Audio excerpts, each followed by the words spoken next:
Good morning, everyone. Today I'd like to talk about the idea that learning and development professionals, which make up a significant number of people in the human resources domain, need to reinvent themselves. And this is coming slowly, but like a snowball, it's picking up speed and picking up momentum.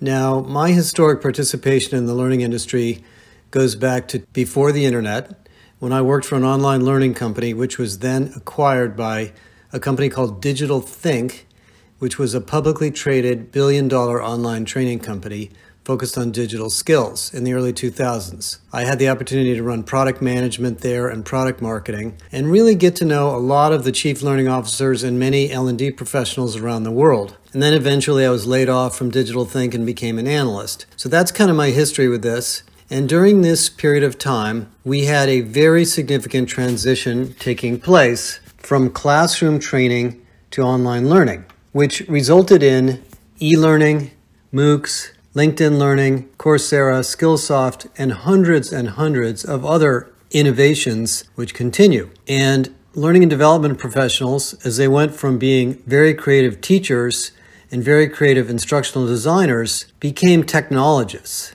And the L&D profession, which I really loved because it's one of the most creative parts of HR, became very technologically savvy. And many people in L&D actually are technologists at heart. There's a job title called instructional technologist. They understand SCORM and LMSs and video production and audio production and data, and they're understanding AI and they're learning about AI.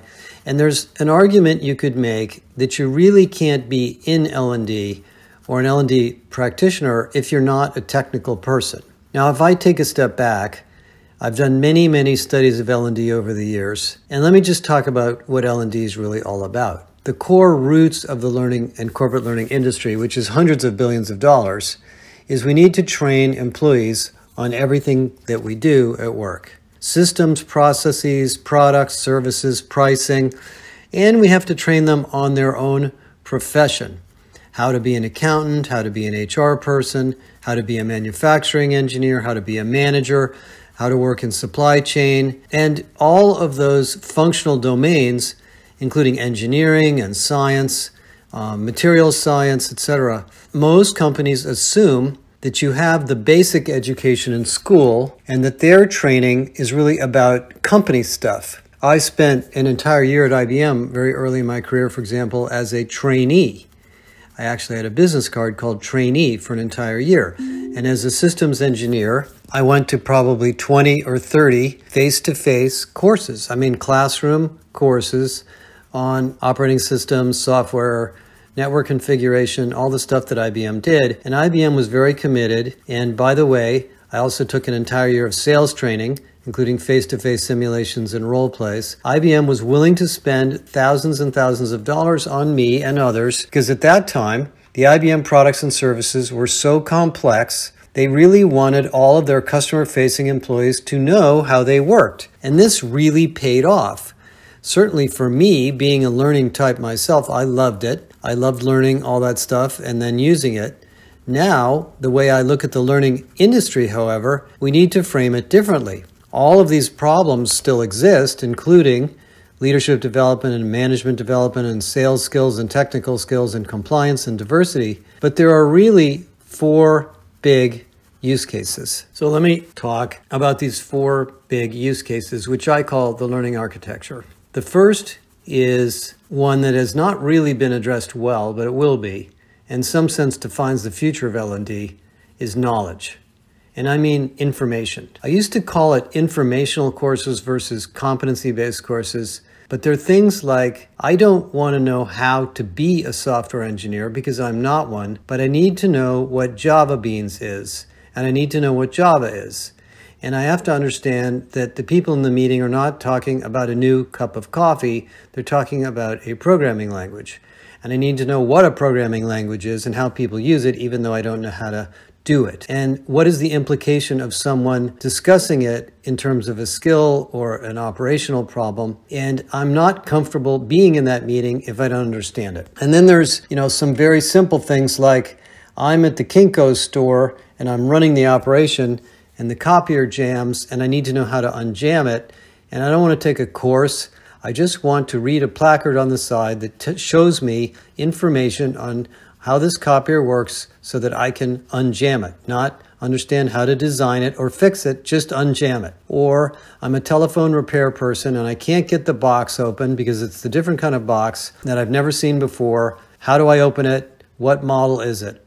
So there's really thousands and thousands of things here in level 1 that are sitting around in books and websites and maybe little videos and little audios or in other people's heads that people need to do their jobs.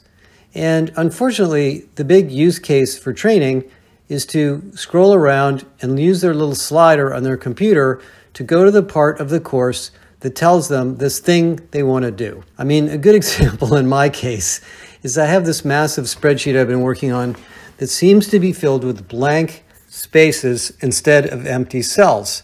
So when I want to do an average of, a number in a large column and multiply it and divide it rather by the number of entries, it keeps getting the wrong divisor because it's counting the blank cells as empty cells. So I want to get rid of the blanks. Well, believe it or not, I've been in Google and I spent an hour trying to find how to do this. Eventually, I found a YouTube that was very short with somebody that had a Visual Basic macro that does this. So, an hour later, I'm running this macro and trying to clean up the spreadsheet. I don't want to take a course on how to build Visual Basic. I don't want to take a course on how Excel works. I just want to do this thing and know how to do it in the future. Okay, so that's number 1. And that's going to be a big, big area for L&D. Number 2 is capabilities. Now, I know what Java Beans is. I understand the concept. I understand the word. But now I need to know how to use it. I am a software engineer. And I may not want to be an expert, but I got to know how to write some code. I need to know what kind of code to write, what tools to use, etc. And maybe I want to spend 20 minutes, 10 minutes, 5 minutes learning this stuff. Maybe I'm willing to take a lab. Maybe I want to coach.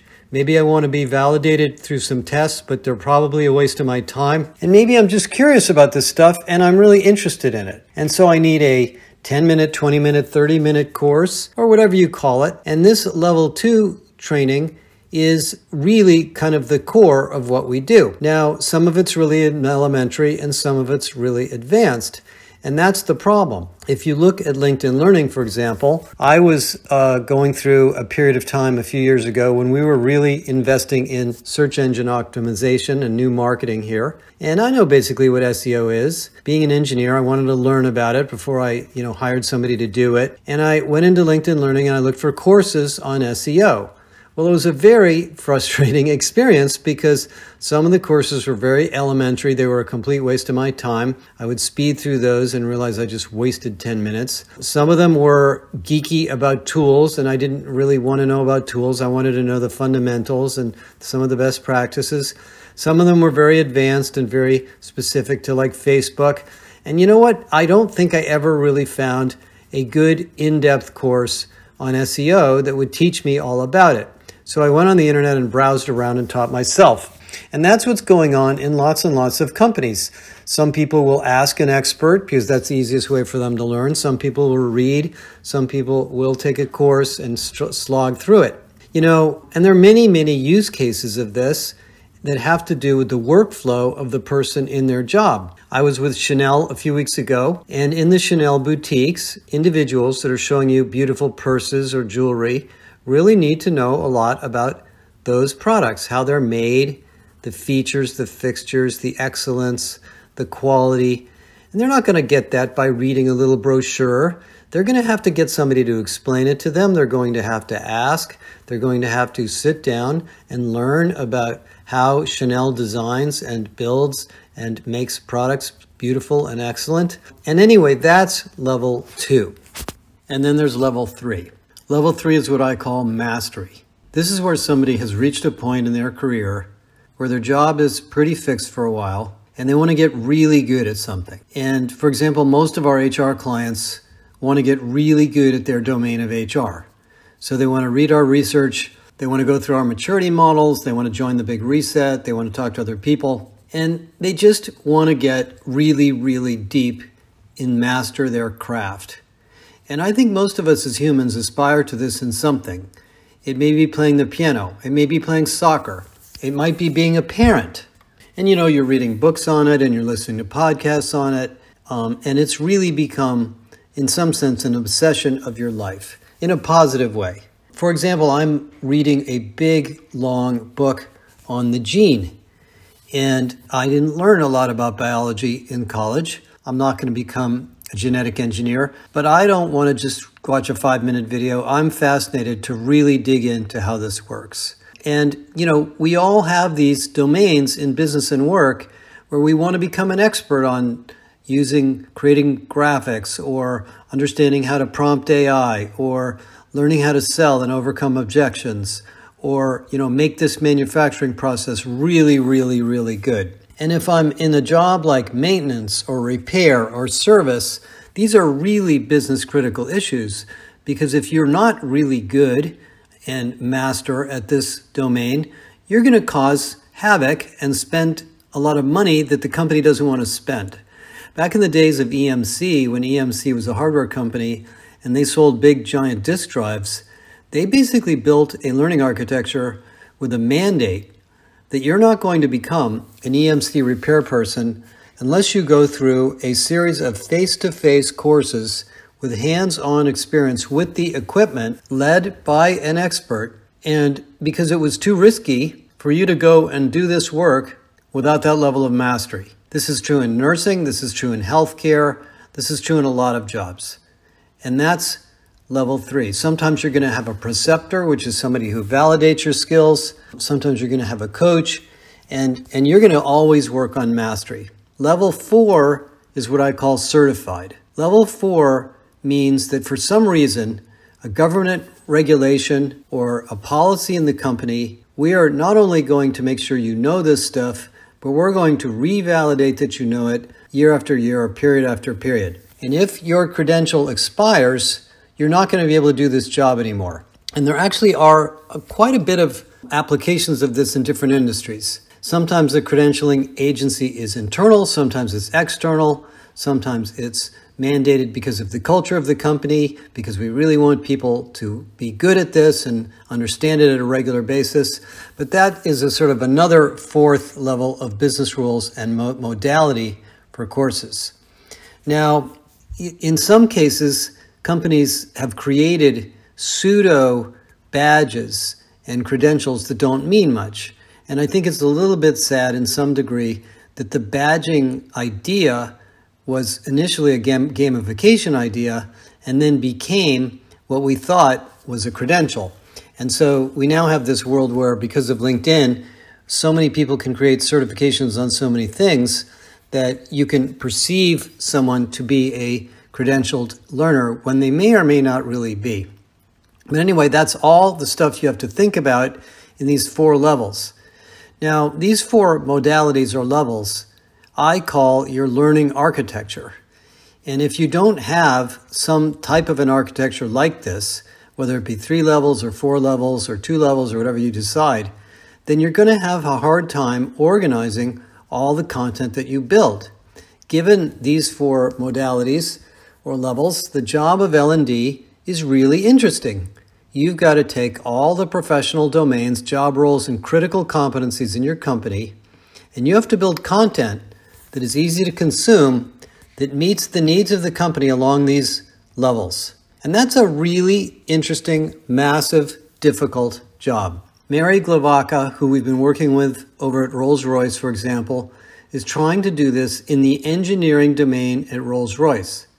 Not because they haven't done it before, but because they really need it now for onboarding and new hires, and the CEO is reorganizing the engineering function and pulling engineers out of the individual product groups into a central team that can share and loan skills out to the different product engineering groups. This is an interesting restructuring that's really changing the nature of this company, allowing them to share technologies across the different product and initiatives and sciences that they create. By the way, this is the part of Rolls-Royce that creates missiles, submarines, jet engines, security stuff that's for the Defense Department in the UK and so forth.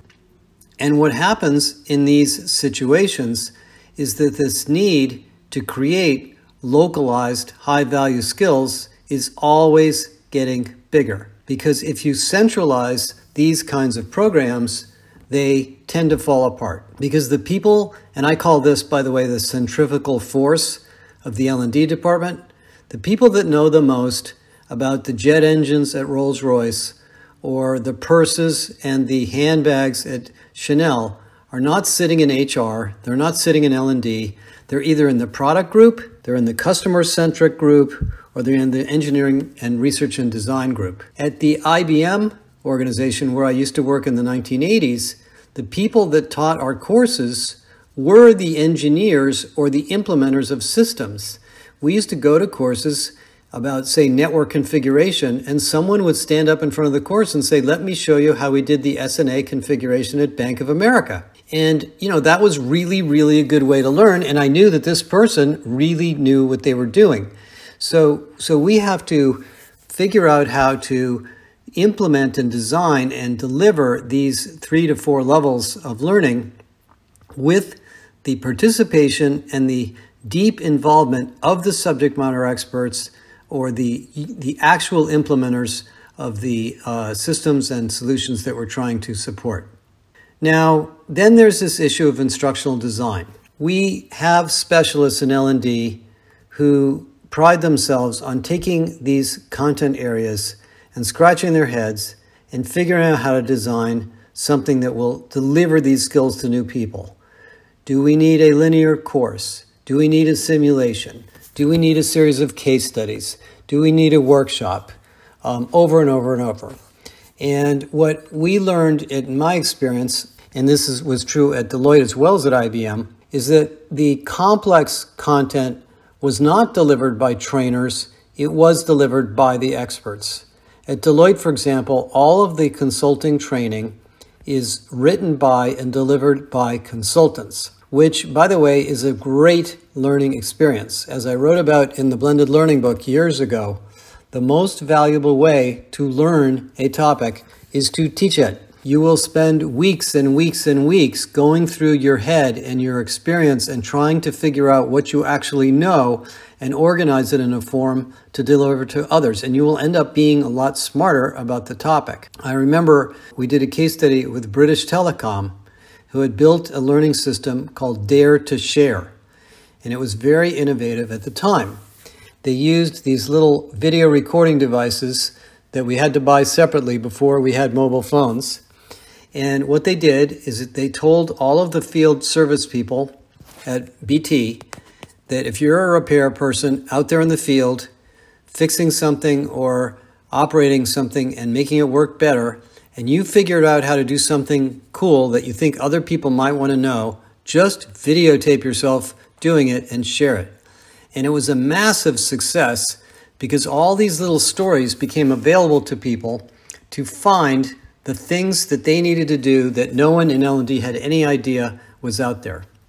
And the L&D department wasn't really doing much except giving them a platform to share it. So that environment, which has led to companies like Udemy and 360 Learning, where you enable the subject matter experts themselves to use these new AI generative tools to build content that they need and support others, is going to be part of this new world. If you have SMEs teaching courses, as we did at IBM, creating exercises, participating in the course through chat, providing expert feedback, etc., that is going to be part of your life. And I like to call these capability academies, where you give the domain that you're supporting, like making the marketing function or the sales function or another function, you give them the tools and capabilities and support to build and support this capability development exercise. By the way, in sales, there's a job title called sales enablement. Sales enablement is not in HR, it's usually in sales, and these are people that worry about all of the training and support and coaching and tools that salespeople need to do their jobs. This is a perfect example of how we need to address L&D in virtually every functional domain, which is, again, the reason that I tend to call these academies. And in some cases, these are very strategic roles. So when you think about your role as a head of L&D or a more centralized function, you're going to need to look at not only these functional areas that might be being done by functional leaders, but also some very critical jobs. For example, if you're an insurance company and actuaries are really the core of your business, you're going to want to spend some time understanding what the roles and skills are of actuaries, and you're going to want to have a very focused program on development and support, recruiting, and internal mobility of actuaries. If you're a software company, it might be the data scientists. If you're Walmart or Starbucks, it might be the supply chain experts. And these are groups of people that should be working together, working as an academy, sharing best practices, and you're going to probably want to support them directly because they're business critical roles. Not that sales isn't too, but sales tend to be big enough that they can often do it themselves. Now, one of the other things that happens as you think about this centrifugal effect, and this is what Stuart Logan did at Bank of New York Mellon, which was really a fascinating role he built, is creating cross-functional capability councils. Because many of these specialized roles, like product management or project management or analytics, are filled with experts with different job titles in different parts of the company. So if you're becoming aware of groups of capabilities that belong together, like a change management group or a management group, this is really what leadership development is actually, then you're going to want to bring these people together. This is really, in a sense, what the JBA is. When we started our academy, the whole vision that I really had, which has more or less come true, was that we were going to build a system dedicated to HR to talk about the complex interdependencies and skills and programs and topics and tools in HR. We would create a lot of programs and resources, and we've done a lot of that, but we would also hope and rely on the people in the academy to share with each other. And I think we've done a pretty good job of that. And when I go into the academy every day or two and I see people asking questions and sharing with each other, I realize that really a good L&D strategy creates these kinds of learning experiences so people will share with each other. I was thinking about this when I was at IBM. When we were learning about SNA, which was the proprietary networking protocols at IBM, it was very complex. There was a guy in our branch office who was the SNA guru, and they used to trot him out to clients all the time to do workshops. And, when I went to courses about this particular topic, and it was very complex, and we were learning about packets and error handling and things that I'm not sure we really needed to know, that when I went to these courses, the people that were in these courses were people that had done this, and they were showing me why these technologies that I was learning about were important and what the relevant application of them was in large companies. And that was all part of building this learning architecture. Now, let's talk about AI.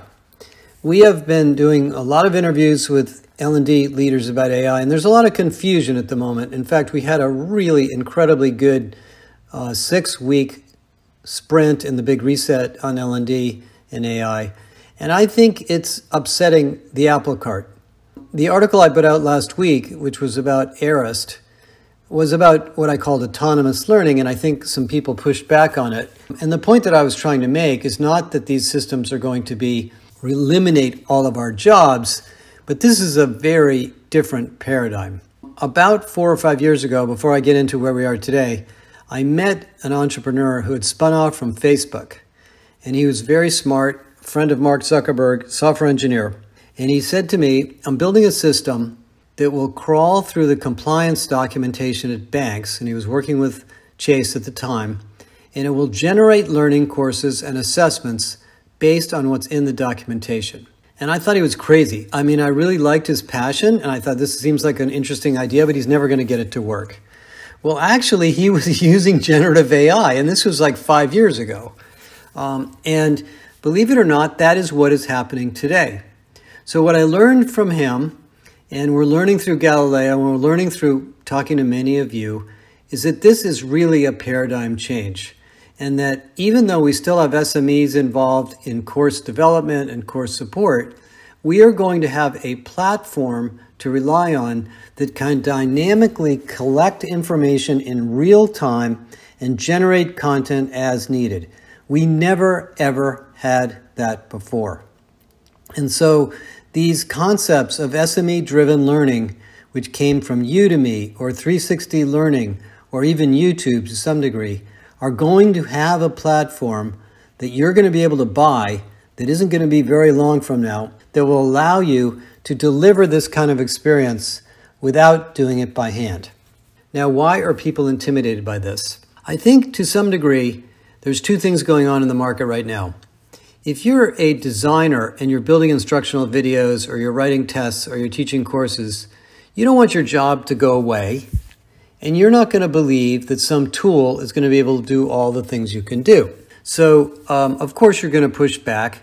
And what we're going to find as we use these things, and we found this with Galileo, and I think other companies are finding it too, is that they generate amazing amounts of content, but we still have to figure out the use cases, the architecture, and the user experience. And of course, the system won't necessarily know what level of rigor in the 4 levels I talked about earlier you need. So if it generates a simplistic answer to a question, the user is going to go back and ask it for more, and that's going to create more work too. So we're going to have to really rethink what we do in L&D to create a learning experience which is easy to walk up to and learn, but also adapts to the person's need. Now, there have been a lot of attempts to do this in the past. And, I think for the last, 15 or 20 years, we really haven't had much excitement going on in L&D. We've had, VR a little bit. That's cool. We've had learning experience platforms, which turned into portals, which are just as junked up as everything else. We've had video learning. We've had, a lot of new types of assessments, a lot of good skills assessment tools and simulation tools and so forth. But generally speaking, these are kind of features of the learning experience. And even things like badging and cohort-based learning, they've been around a long time. So what we really did is digitize a lot of the ideas we had in the past. But we have never really had something like an AI engine. We have never had something that could dynamically pull together content, reassemble it, and produce it in different forms for different users. So this is going to take some rethinking. And it's coming to market in different forms. There are standard learning platforms like Sana and UpLimit and Arist and Docebo Shape and others. But then ADP, for example, has a new assistant that you're going to see in the fall that allows you to ask any question about HR, and it'll look up regulatory information. It'll show you how much money people made. It'll show you how tenure of your employees.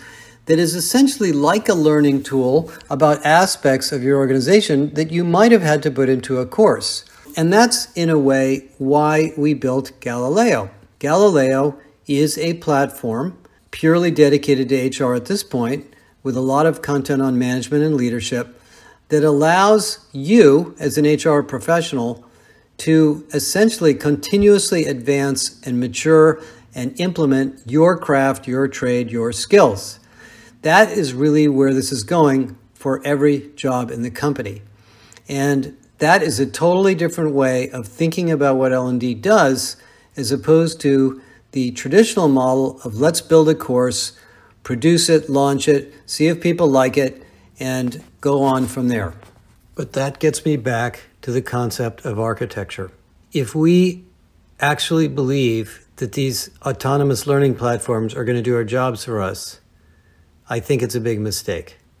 And a good example of a system that has not worked out well is YouTube. YouTube is a very fantastic place to find videos and stories and entertainment and education. But it is a mess.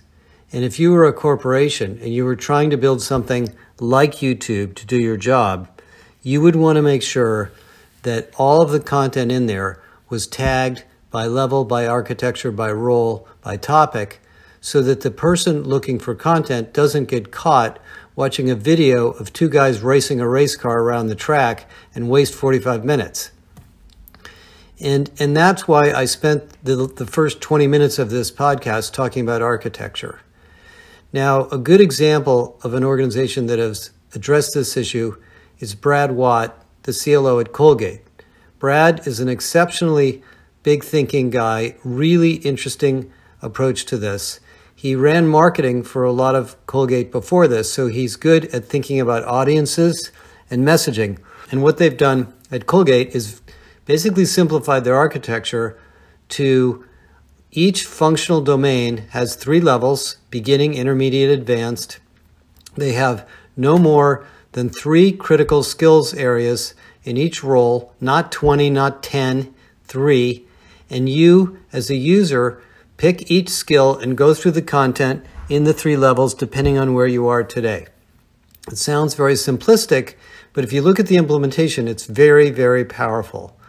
So while these technologies can create a lot of content and assemble a lot of content dynamically, we are going to want to constrain them so they don't end up creating something as messy as YouTube or TikTok. I think for some companies, a haphazard, do-what-you-want learning experience is great. If you're a small company with lots of things going on and it's new, people might want an activity stream of content to browse through to find what they need. But if you're a bank or you're an insurance company or a global manufacturing company or a retailer, and you have lots of people in different geographies and roles that are very specific in their responsibilities, you really don't want to waste their time looking around in this, kind of AI-driven learning machine for content that seems to be appropriate. You want to direct them in the right direction. Now, we are going to actually be doing this in the Galileo Josh Person Academy implementation, and we are working on it right this minute. And so let me offer this as I wrap this up. First of all, a lot of your hard work on experience design, learner segmentation, aligning and partnering with the business leaders in your functional areas is more relevant now than ever before. What Mary Glavaca is doing at Roles is working with the engineering leaders in the different engineering disciplines to build these functional academies using advanced AI technology and experiment with the role of the 3 or 4 levels of capability that are needed. Number 2, we are looking for 2 or 3 or 4 companies that we can work with directly. And what I mean by that is part of our research in this domain is we want to get our hands dirty with you. We are going to do it in our academy. We have a pretty big learning system right here that we're working on right now, and we are happy to share this with you. So if you're in a situation in your company where you're ready to jump in to a new AI architecture for learning and look at some new tools, and you're willing to spend a little bit of money on some services from us, and we're certainly not going to charge you a lot, we would love to work with you, both to create a pace setter experience for the rest of the industry, to learn together on what works and what won't work in your domain, and obviously to help you as well. This is going to be a big topic for me personally over the next 6 to 9 months. I feel like I'm going back to my roots in some respects. We're going to decipher where knowledge management fits, where the 4 levels of capability fit, and what dynamic content and chatbots and how that comes together in the learning experience. I promise you that next year, when we produce a lot of this research and share it with you, we will have some really good tools, examples, and case studies. And any of you that listen to this that are doing cool stuff, including vendors, please reach out to us because we definitely want to talk to you. Have a great weekend. Talk to you guys next week. By the way, we have a big announcement next week, so stay tuned for that.